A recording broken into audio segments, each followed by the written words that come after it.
Friends, இந்த கீரை வந்து தண்டு கீரை. இந்த மற்ற தண்டுகள் மாதிரி கொஞ்சம் ஒரு மாதிரி ஹைட் கம்மியாக இருக்காது. ஒரு மினி செடி மாதிரியே வளரும் இந்த கீரை. நம்ம வேண்டிய நேரங்களில் இலையை மட்டும் பறிச்சுக்கலாம். அந்த மாதிரி ஒரு சிறப்பான ஒரு தண்டு கீரைனா அதிலிருந்து இலை மட்டும் பறிச்சிருக்கேன். என்னுடைய ஃப்ரெண்டு வீட்டில் இருந்துச்சு, நான் பறிச்சுட்டு வந்தேன். பாருங்கள், இலையெல்லாம் நல்லா பெருசு பெருசாக இருக்கும். ஸோ என்ன நிறைய கொஞ்சம் இந்த வெள்ளைப்பூச்சின்னு சொல்லுவோம்ல, கீரையில் நல்லா வரும் பாருங்கள் வெள்ளைப்பூச்சி. அந்த வெள்ளைப்பூச்சி நிறைய வந்திருக்கு.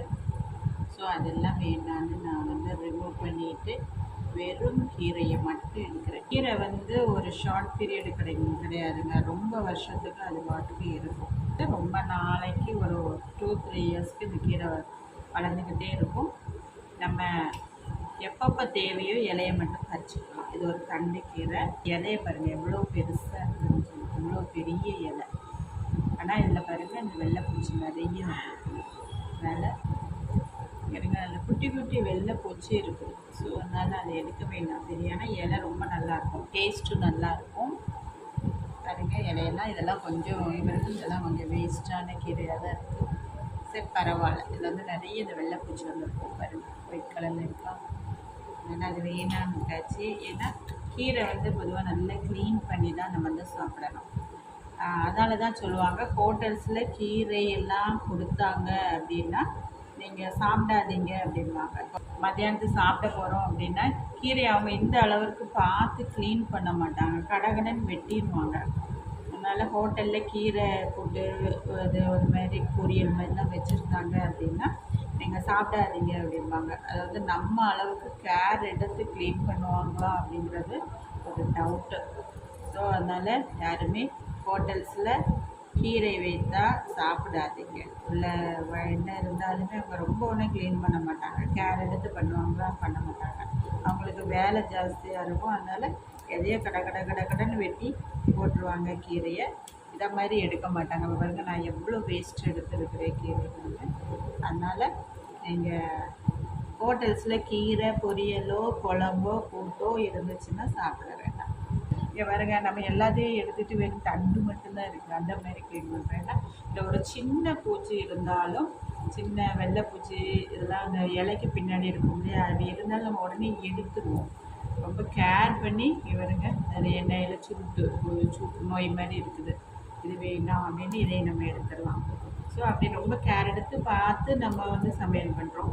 அதுதான் ஹோட்டல்ஸில் போனால் என்னத்தை வச்சாலும் நம்ம போட்டு சாப்பிட்டுக்கிட்டு காசு கொடுத்துட்டு வந்துடுறோம் பார்த்தீங்களா. அதான் நம்மளுடைய ஹேபிட்டு. எப்படி க்ளீனாக இருக்குதா எதையுமே பார்க்க மாட்டோம், நம்ம பாட்டுக்கு சாப்பிடுவோம், நல்லா இது பண்ணுவோம். ஆனால் வீட்டில் நம்ம பார்த்து பார்த்து செய்கிறதுல 1000 குறைகள் வந்து சொல்கிறோம். ஓகே நல்லா இருக்குது இந்த கீரை, இது ஒன்று தான் பெரிய கீரையில் தேடிச்சு. ஆனால் இலையை பாருங்கள் எவ்வளோ பெருசு. இந்த செடி வந்து நான் வாய்ப்பு இருந்தால் நான் வந்து காட்டுறேன். என்னோடய ஃப்ரெண்டு வீட்டில் இருக்குது. அவங்க வீட்டில் இருந்து அந்த மேலே தள்ளர் மட்டும்தாங்க நானே பறிச்சுட்டு வந்தேன். தள்ளர் தான் இவ்வளவு பெரிய இலையாக இருக்குது. ஆனால் செடி எப்படி இருக்கும் சொல்லுங்கள், நல்ல ஒரு ஹைட்டில் இருக்கும் செடி. நமக்கு வேண்டிய நேரம் இப்போ கீரை எங்கே கடையில் கிடைக்கல, நம்ம கீரை சாப்பிடணும்னு தோணுச்சுன்னா கடகடான்னு போய் பறிச்சுட்டு அது இலையை மட்டும் மேலே தள்ளுரை மட்டும் பறிக்கணும். பறிச்சுட்டோன்னா இந்த விதை வந்து நான் கொண்டு வந்திருக்கேன் பாருங்க, எப்படி தான் ஷார்ட். இது உள்ளே வந்து விதை இருக்குது.